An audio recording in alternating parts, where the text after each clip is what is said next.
नमस्कार बच्चों, स्वागत है आपका हमारे चैनल विद्या वाहिनी बिहार पर। और इस चैनल पर हम अपलोड करते हैं बिहार बोर्ड के बच्चों के लिए वीडियोस।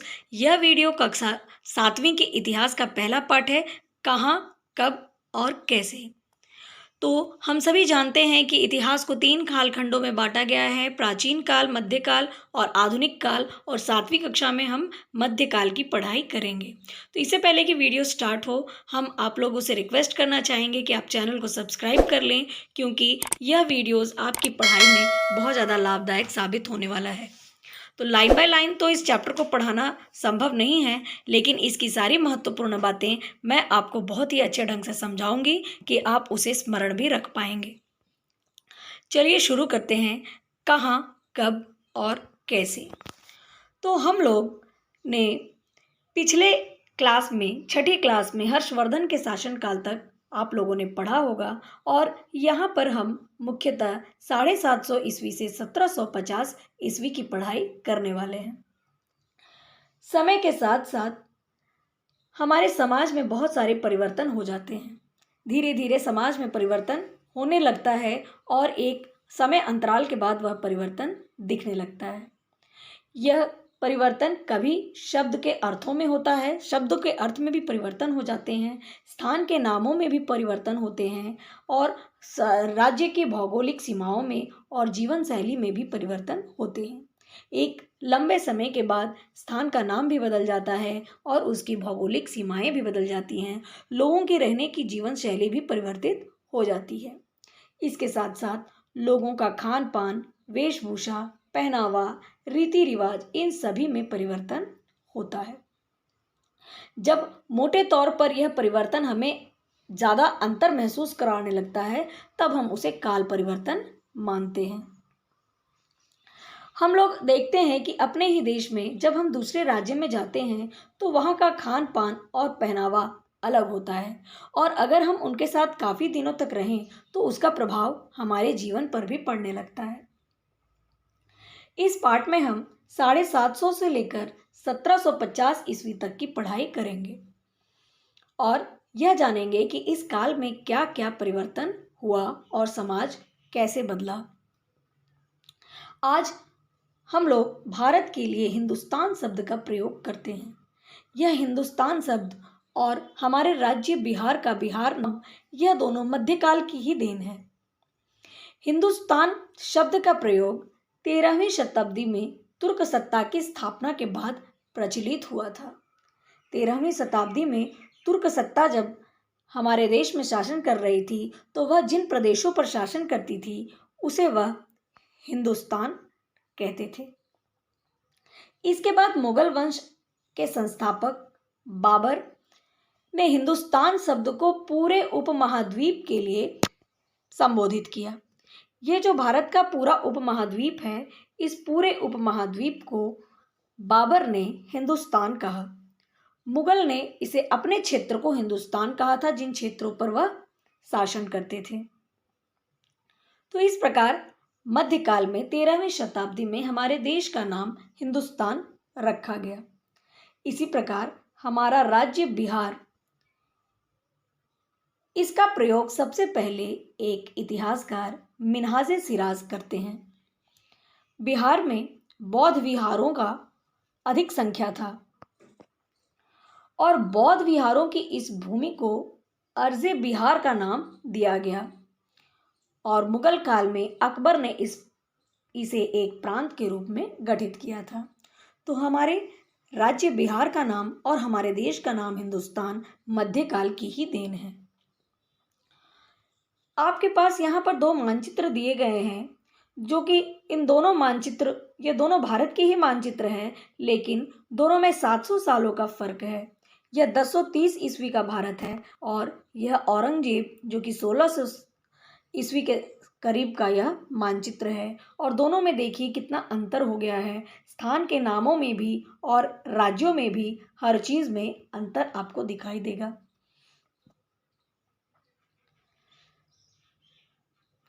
समय के साथ काफी परिवर्तन होता गया है। दोनों मानचित्र का अवलोकन करने पर हम क्या अंतर पाते हैं, इसकी चर्चा आप लोग कर सकते हैं। अब हमें यह जानना है कि मध्य युग में क्या क्या नए विकास हुए, क्या वहाँ की आर्थिक स्थिति थी। इन बातों को हम लोग समझने का प्रयास करेंगे। मध्ययुगीन भारत का आर्थिक जीवन कृषि पर आधारित था और कृषि पर आधारित गतिविधियों के साथ साथ छोटे छोटे अन्य आर्थिक गतिविधियां भी होने लगी थी। इसमें कुछ छोटे छोटे उद्योगों का भी विकास होने लगा था।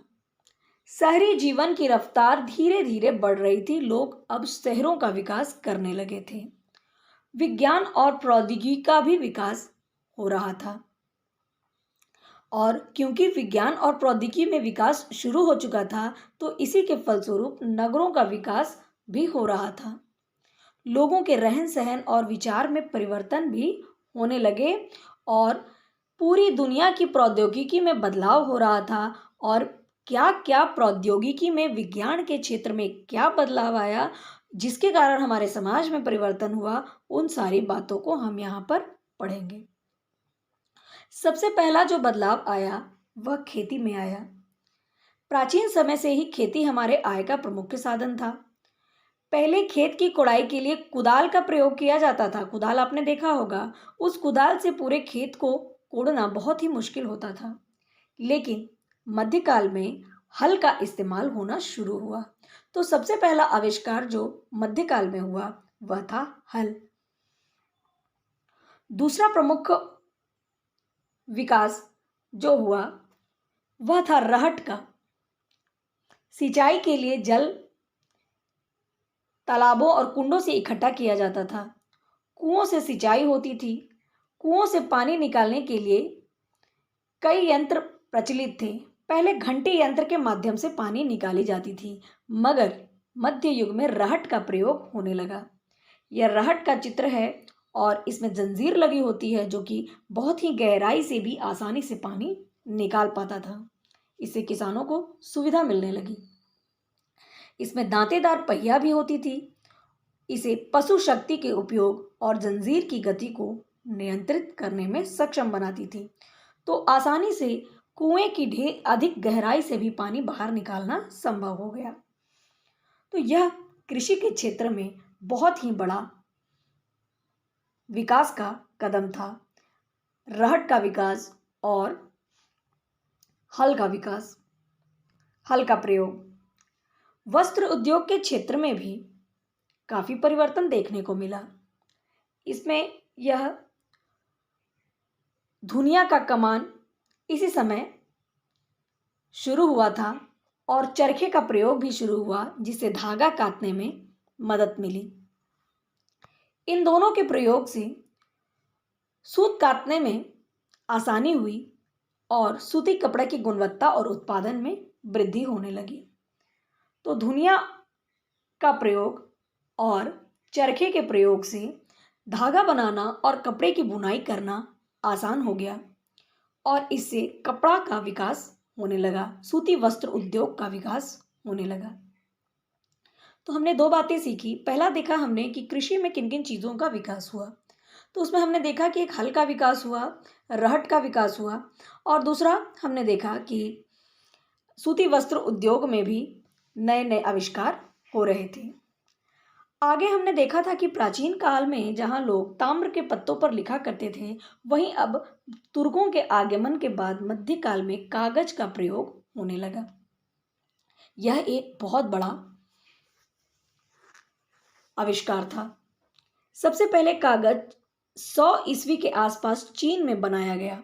सबसे पहले कागज का प्रारंभ कहाँ हुआ? चीन में हुआ। भारत में कागज का प्रयोग 13वीं शताब्दी में प्रारंभ हुआ।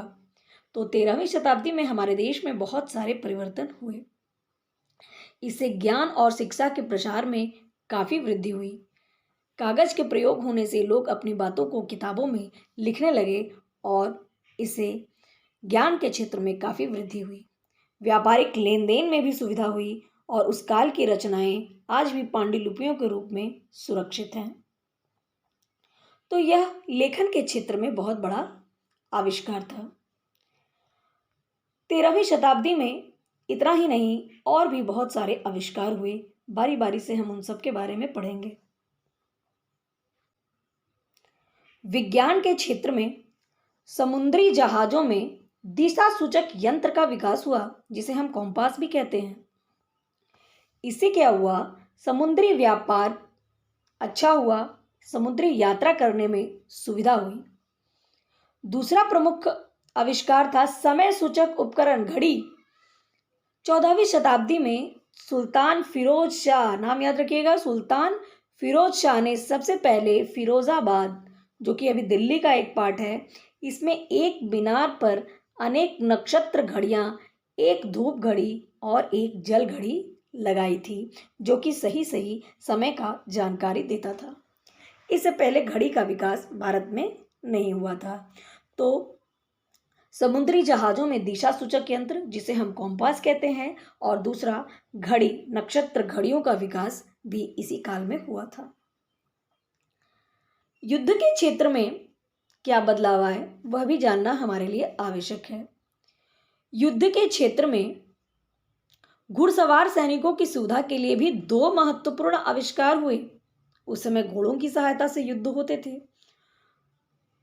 पहला आविष्कार था लोहे की रकाब, जिससे सैनिकों को घोड़े पर जमकर बैठने में सुविधा हुई। घोड़े के पीठ पर जो लोहे की रकाब लगती है, इसका आविष्कार हुआ और इससे घोड़े पर उनका पकड़ मजबूत बना।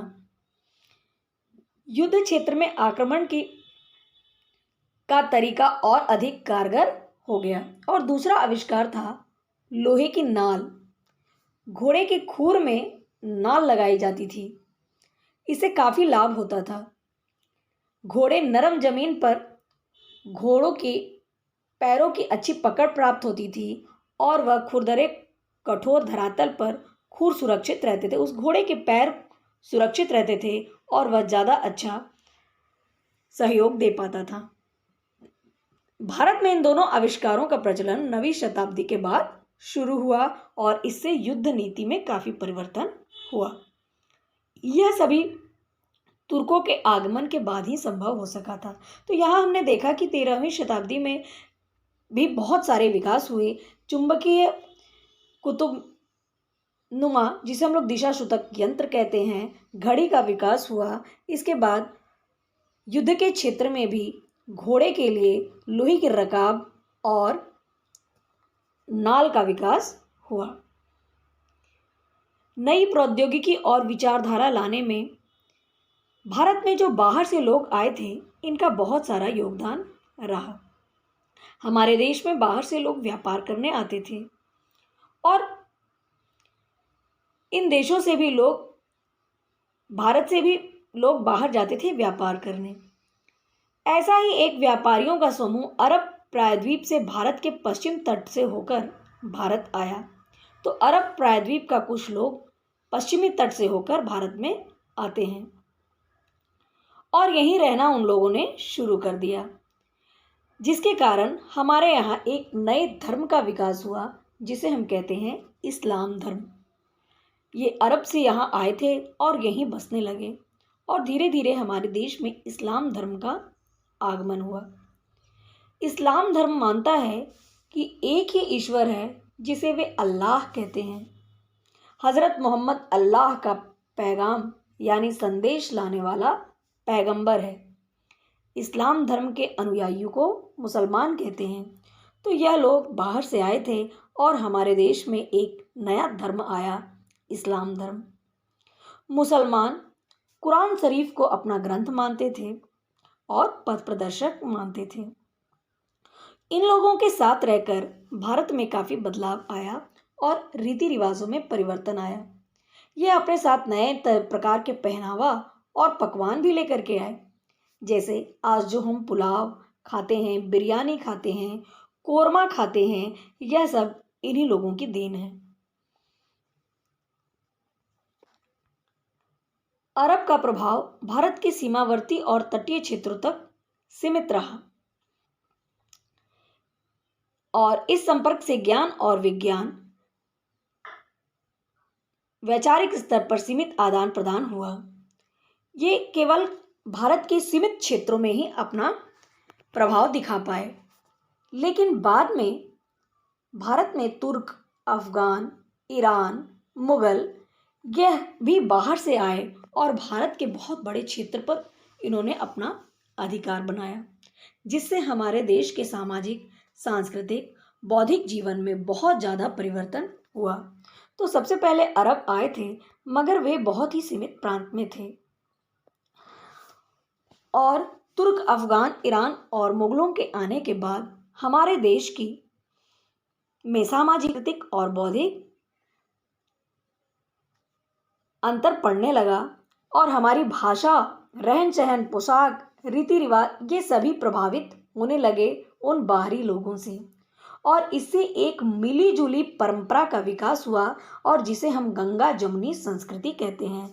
यह भारतीयों की हिंदी संस्कृति और बाहरियों की इस्लामी संस्कृति दोनों का मिला हुआ एक नया समाज भारत में आया, जिसे हम गंगा यमुनी संस्कृति कहते हैं। इस संबंध में प्रसिद्ध विद्वान सैयद सुलेमान नवदी भारत में बस गए अरबों की एक कवि अबू जिल्ल सिंधी ने एक अरब गीत भी लिखा है, जिसमें वह भारत की उन्होंने दिल खोलकर प्रशंसा की। तो इस समय धर्म में भी काफी बदलाव आ रहा था। बहुत सारे लोग हिंदू धर्म को मानते थे, और हिंदुओं में बहुत सारी देवी देवताओं का पूजा किया जाता था। वे कई तरीकों से पूजा करते थे, कभी हवन करते थे, कभी यज्ञ करते थे। तो इस प्रकार हिंदू धर्म में भी कई प्रकार की नए नए तरीकों से पूजा करने का प्रादुर्भाव होता है। मध्य युग में हिंदू धर्म में भी बहुत बदलाव देखने को मिला। हिंदू धर्म में भी इसमें बदलाव देखने को मिला।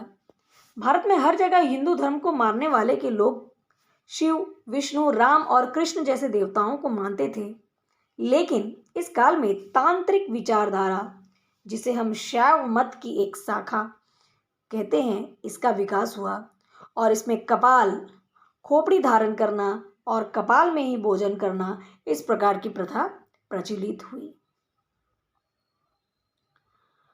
गुप्त काल में वैष्णव संप्रदाय पूरे भारत में फैल चुका था। वैष्णव मतलब नए नए धार्मिक विकास हो रहे थे। वैष्णव संप्रदाय, हिंदू धर्म में भी परिवर्तन, इस्लामिक धर्म का विकास, अलग अलग प्रकार के धर्म भारत देश में देखने को मिलने लगे। अपनी उदारवादी प्रवृत्ति तथा विष्णु के अवतार के रूप में लौकिक देवताओं की उपासना करना, यह संप्रदाय को अधिक लोकप्रिय हो गया, और इस समय सबसे ज़्यादा एक तरह से वैष्णव संप्रदाय लोकप्रिय हो रहा था, और इसमें कृष्ण की रामलीला को दिखाया जाता था।